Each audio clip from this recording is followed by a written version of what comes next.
What's going on, guys? Welcome back to the channel. Today what I want to talk about is how to utilize big swim baits to catch some giant bass this time of year without having to use forward facing sonar. So this is going to be a technique for those of you guys that love to fish shallow you are not going to want to miss out on. So everybody kind of has it in their mind right now that you have to have forward facing sonar to catch giant bass, and that's really not true. This time of year you have so many big fish coming to you, coming shallow, that it can be a super awesome time of the year to just turn all your graphs off and just go fishing. And one thing that I want to talk about is how I utilize some big swim baits in order to make that easier for myself. So I know what you're thinking, John, everybody likes to catch big fish on a big swim bait, everybody throws them, duh.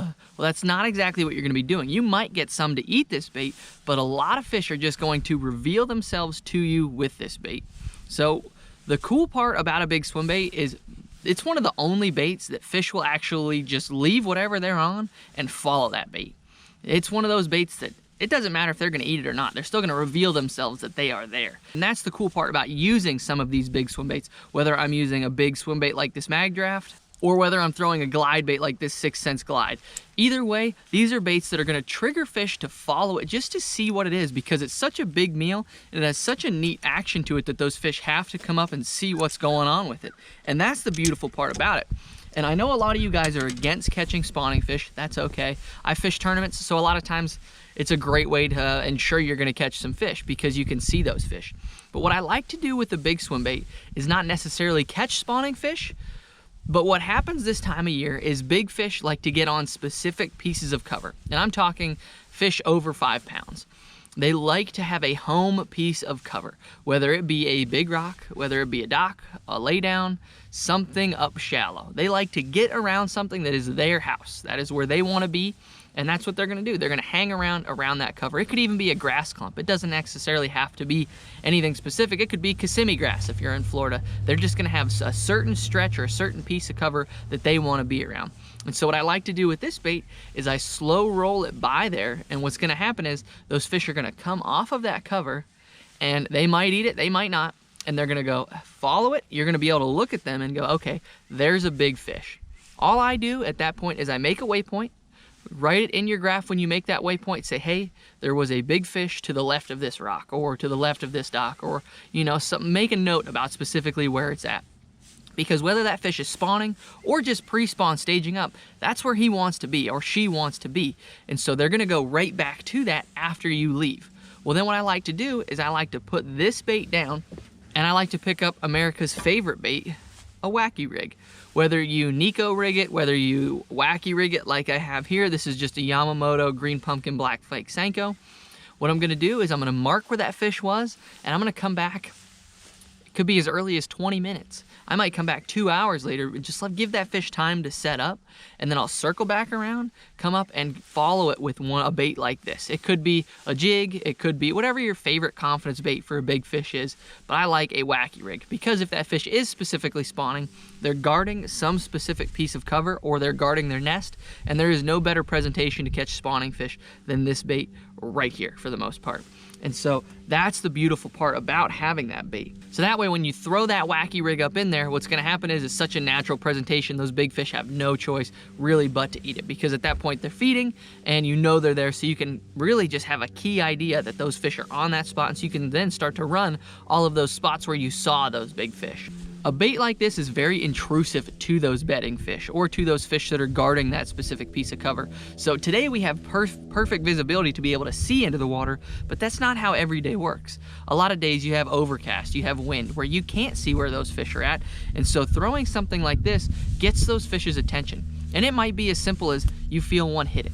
Make a waypoint, come back, throw that wacky rig, throw a drop shot, throw a jig, throw something that those fish are gonna be more apt to eat, but this is how you can find them. Recently I was on Santee Cooper, and what I was able to do was we had a day where it was windy and rainy in practice, is I was able to slow roll this by cypress trees to figure out which trees the bass were specifically setting up on. All I would do is take this hook off of here and put a drop shot weight on there to keep it keeled, and that way I could just go down through the pockets and see where those fish were staging up on. And it allowed me to get those fish to bite a bait and actually cover a ton of water when I typically wouldn't be able to because I can't see it. And so if you have dirty water and you know those fish are up shallow spawning, this is another great way to get those fish to reveal themselves, because not all of us have gin clear water where you're able to just look in like a fish tank and see those fish spawning or see those fish staging up on areas. A lot of us have dirty water, especially this time of year, because you're getting a lot of runoff. And so this is a way to find those fish that are on beds or staging on deeper pieces of cover that typically nobody else is going to see because they're up shallow looking for them. So when it comes to a big paddle tail versus a big glide bait, there's a couple different things that I like to keep in mind when I'm throwing the other one. So mag draft or a big soft swim bait is great for skipping around pieces of cover. It does a great job at being able to slide it up into places that you can't really get any other hard baits because they don't skip as good. So that's why I like to have a big mag draft rigged up on deck. And then if I'm sliding around the edges of docks, I will throw a glide bait, because a glide bait just seems to get those fish to come out a little bit easier because you can get those big side-to-side motions and slow it down a little bit. It really draws those fish away from that cover. And so if I'm going down the sides of the docks, I will throw this. If I'm going along laydowns, or if I'm going along cover that doesn't have a lot of snags around it, that's when I'm gonna throw the glide. But if I'm around cover where I feel like I'm gonna be more apt to get hung up, or I need to skip way up into there, that's when I'm gonna go to a big soft swim bait.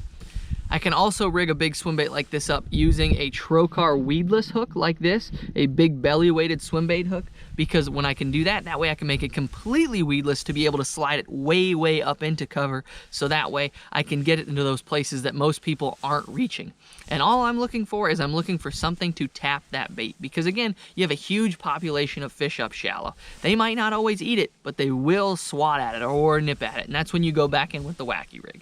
So when you're throwing these kind of baits, it's important to have the right gear when you're actually throwing them. And so one rod that I've really fallen in love with is that Arc Essence 7.3 medium mag heavy, because it has a super soft tip. It's only 7'3", so it's a little bit shorter, allows me to skip that bait up into places, but it also has that mag heavy back end where I can really set the hook and drive that hook home. And then I throw that on 17 to 25 pound line, depending on how far up in the cover it is and what kind of cover I'm around. If you're a guy that's fishing like Santee Cooper, you're fishing in Florida where you're around a lot of grass, you might want to go to a lot heavier line, just because that way you're going to be able to pull it through.